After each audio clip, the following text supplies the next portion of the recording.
I hope walang checkpoint mga loves. Kasi naka-lockdown na kasi dito. Yung mga shop naka-close na. Except sa mga supermarket, pharmacy. Bye-bye.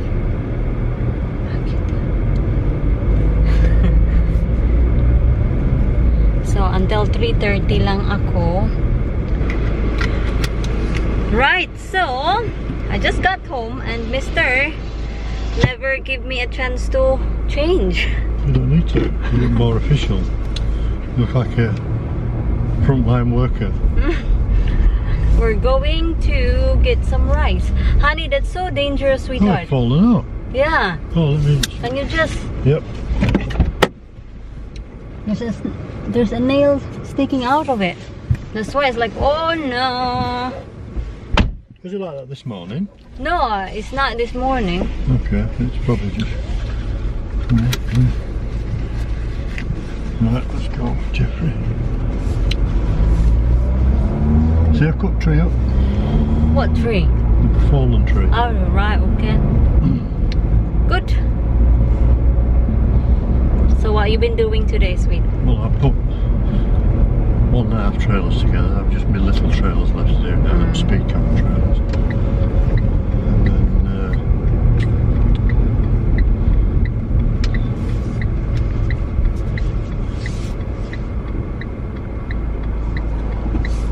is it quiet?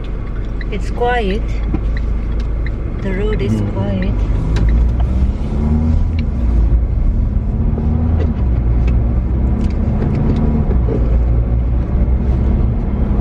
Blueberries on there. I want my sunglasses because it's so sunshine. Can you wipe it as well, please? There's nothing to wipe it with. It's so sunny. Yeah, Way, madam.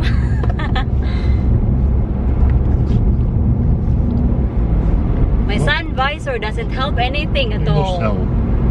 That's on your eyes, I can see it. Is it? Yeah. Go.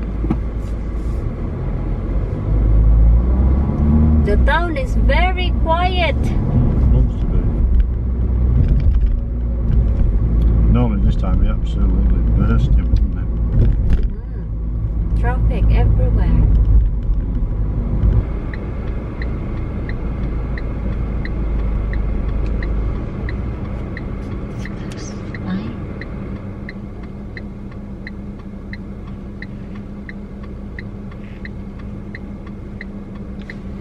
So ito yung oriental shop na pinupuntahan namin. Nakikita ba sa camera? It looks like na merong queue kasi si Mr. hindi pa siya nakapasok. Nako, oh my gosh. Yung mga tao dito, mga palangga, nakamask na. Nagka-glove sila. Naku. I hope lang talaga na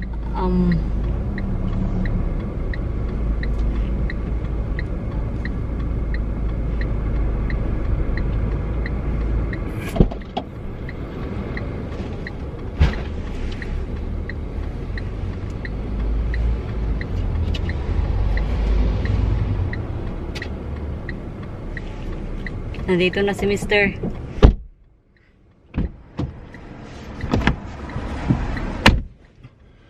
Right, just hang on, I haven't got my belt on. Get your belt on. Right, you go straight and you go and turn him back up again. We'll go just go around the town. Go on your right. They're obviously letting so many people in there because there was some Chinese in there. Hey, I've seen the couple that we seen in Tesco. Remember them? Oh yeah. Oh, that guy, yeah, I saw it. Yeah. Yeah, he was behind me. Hi. Yeah, and the woman is right behind me. I thought I recognised Where am I him. going now? You're going to go back up In there. this lane? You're going to go back all the way same as you just came. Ah, right, I see. So how much is the rice? 17 pounds.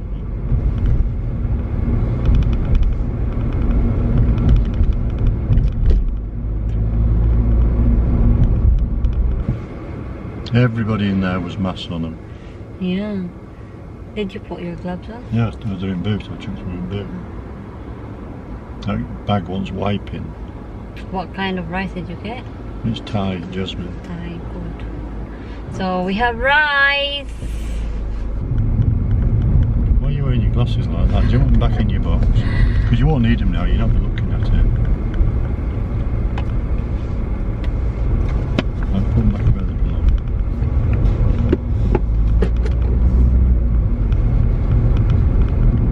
You see, it's a bit contradictory now with them masks, right? They're saying if you've got it, wearing a mask protects other people, right?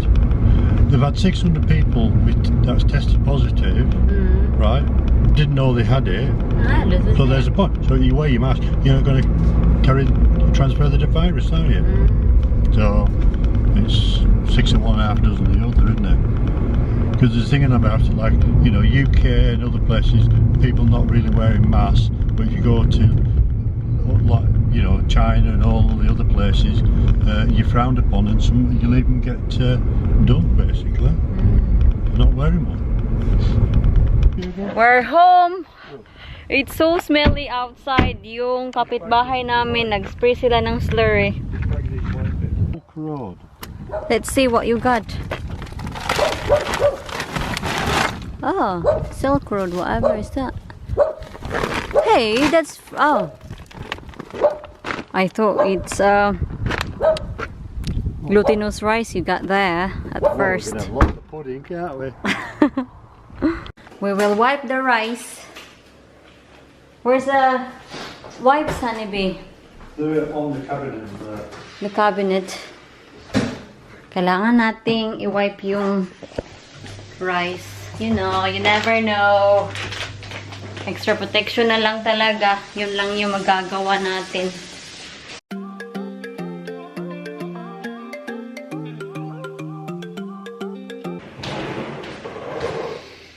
Yung buong bahay, sobrang baho. Dahil sa in-spray ng kapitbahay namin. Anyway, magluluto muna ako ng rice, ng kanin, kasi meron naman kaming leftover dito na kanin, but it's not enough for the two of us.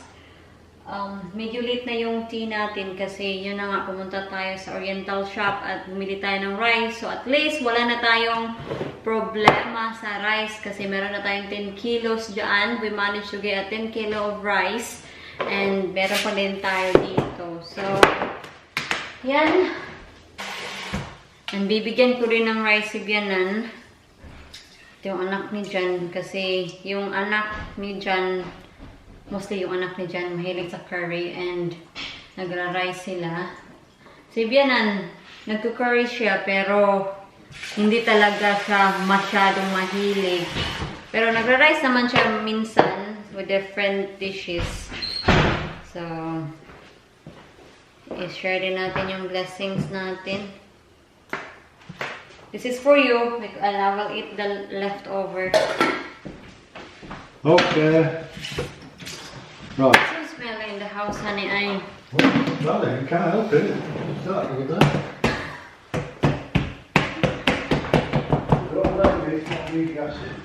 It's you gassing. Gassing all day. You should be looking after our house, not making it smelly. So tomorrow, I am all day tomorrow. Big day tomorrow, 14 hours. But after tomorrow, I will be off for 5 days again. And then after 5 days, another 8 hours. Then 6 hours. Then long week again. So, yun lang. Paikot-ikot lang yung rota namin.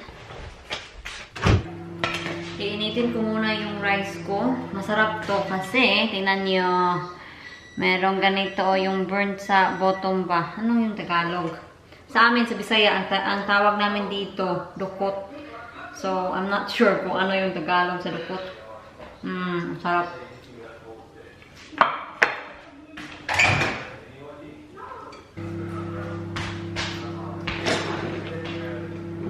Pretty sure this is ready. Ooh.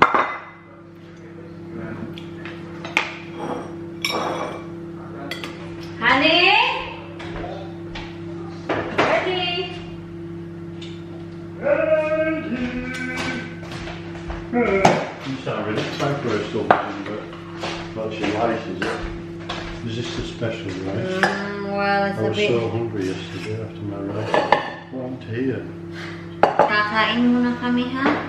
It left me hot. The next day. Meron na naman tayong trabaho, mga loves. I am 14 hours today, so I'll see you tomorrow na lang talaga. Bye-bye!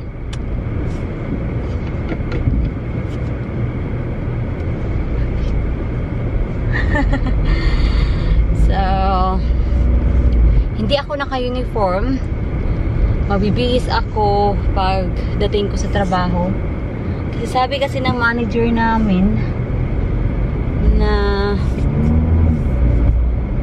it would be better na going to work, yung normal clothes mo yung susuotin mo, then pagkatapos sa trabaho mag-change ka, then yung uniform labhan agad, then yung sinuot mo labhan agad, just to reduce the infection. Yun yung sabi niya.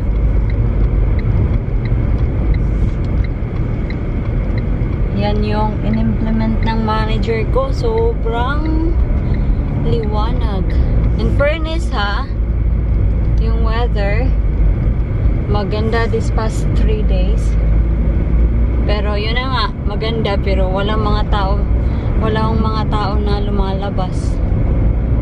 Kasi hinuhuli kasi pag meron namang lumalabas, like nag-exercise, may mga tao ako nakikita na nagbabike.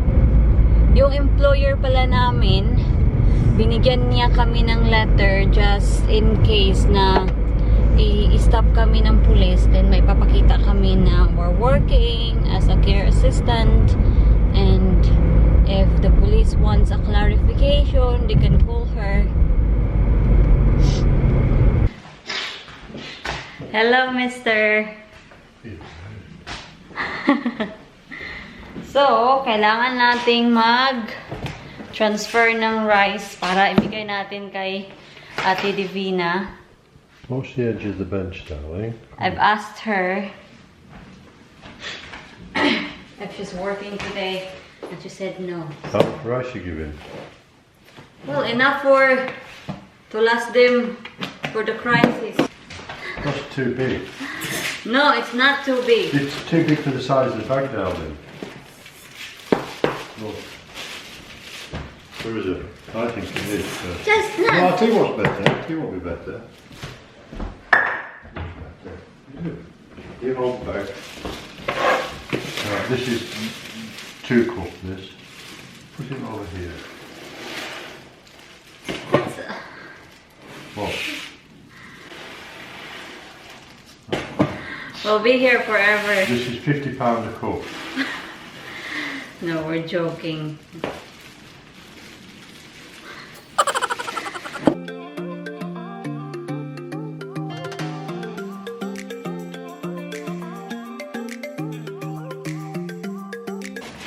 Ito yung ibibigay namin kina Ate Divine. You need to weigh it. £25 per kilo. What are you doing? We can't get the right one, so we're taking no prisoners. Ooh, this is fancy. Special rices, darling.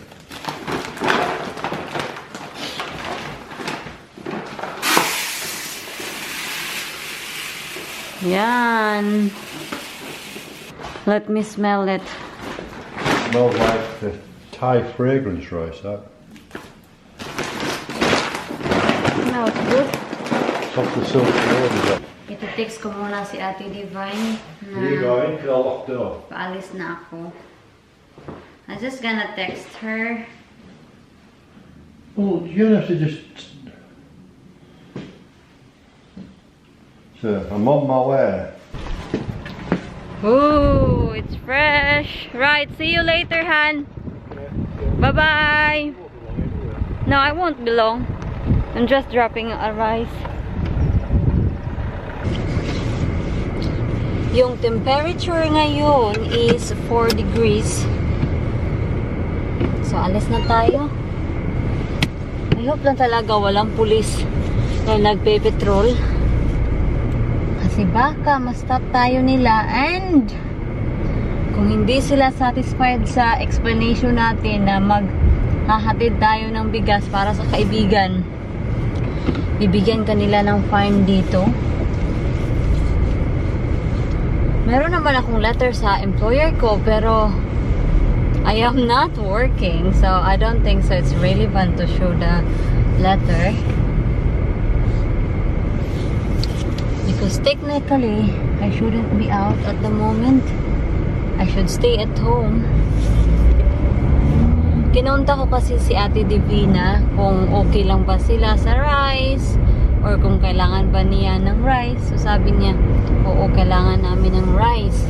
At tama din na nakabili tayo ng rice. So, bigay natin yung iba para sa kanya. Share the blessings. Sobrang quiet ngayon, ha?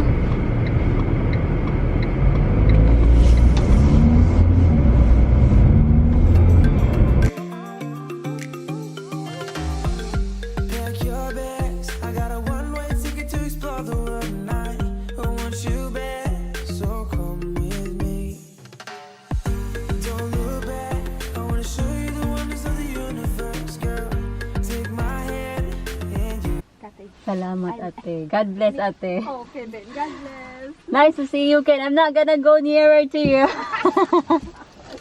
Bye-bye now. Okay, ate. Salamat. Salamat din. Oh, no problem, ate.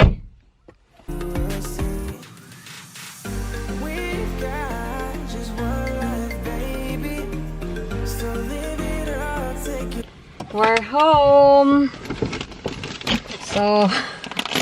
So si Ate Divine, nag-abala pa talaga siya. Binigyan din niya ako ng mga goodies dito. Titingnan natin.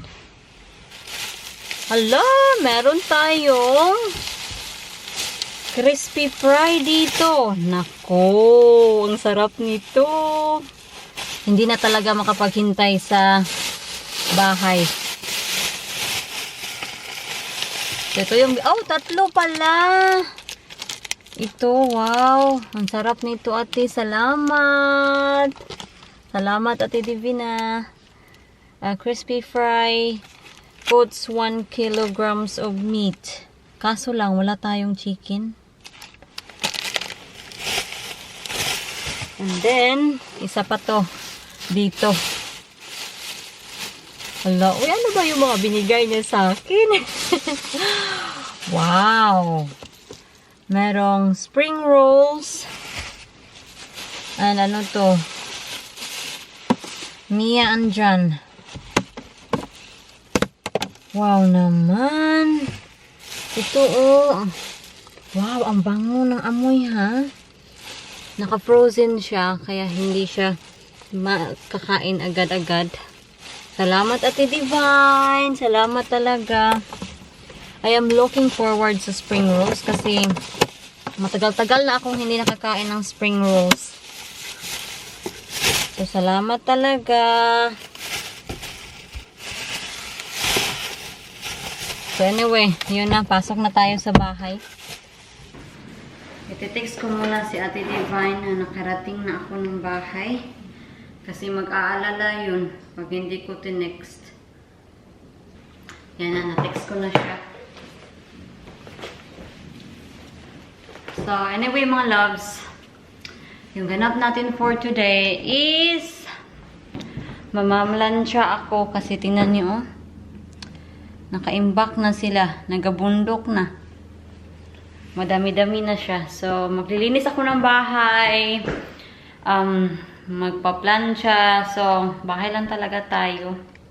Yung housemaid mood tayo, housemaid. Yung meat and potato pie, kailangan ko siyang i-transfer dito kasi pag ito yung ilalagay ko sa freezer natin, walang space. So, I just gonna put a name. Hindi ko muna to kakainin kasi meron ba kaming leftover na beef stew kahapon and I'm planning to eat this instead as well with rice. So, diba? So, later na lang to, tsaka na pag madalian ba. Nakakatuwa sa Ate Divine ba kasi nag-abala pa talaga siya. Sabi ko sa kanya, huwag ka nang mag-abala kasi si Ate Divine nagtatrabaho pa din. Tulad ko siya na nagtatrabaho, walang tigil. Nagtatrabaho kasi siya sa isang restaurant. Restaurant ba? I'm not really sure, pero yung mga customer nila is mga truck driver.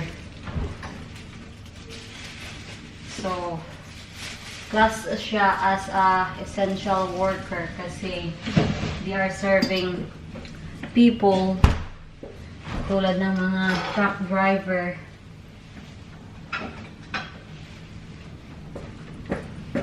Maglilinis muna ako ng bahay ha, and I'll see you later.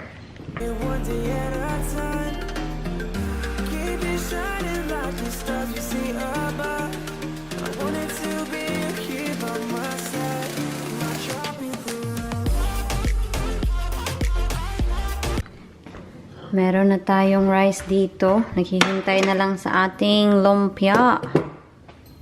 Hindi pa siya masyadong mainit. Naparami yung oil na nilagay ko. Naku naman.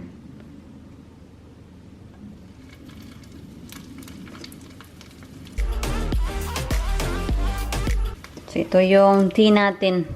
Early tea. Ano pa dito? 1 o'clock na. No, I think quarter to 2 na siya. Pero sa ating cooker, quarter to 1 pa siya. Kasi kagabi, nag-change sila ng clock. Nag-forward yung clock nila dito. So, instead of 12, naging 1 o'clock na dito. Gets niyo ba? Nag-forward siya ng 1 hour. Whatever. I don't know why they are changing their clock here. Kasi sa atin, di ba, wala naman tayong change. Si John nasa workshop. He is doing his Range Rover. He's just keeping busy kasi sabi kasi niya, pag nasa bahay lang siya doing nothing, his body will be aching, so he need to keep going. Mostly naman talaga ako mga palangga. Pag wala akong ginagawa, my body is aching kasi wala akong ginagawa. Parang, ano ba, kailangan natin ng exercise everyday? So, ito na mga loves. Kain. Sarap.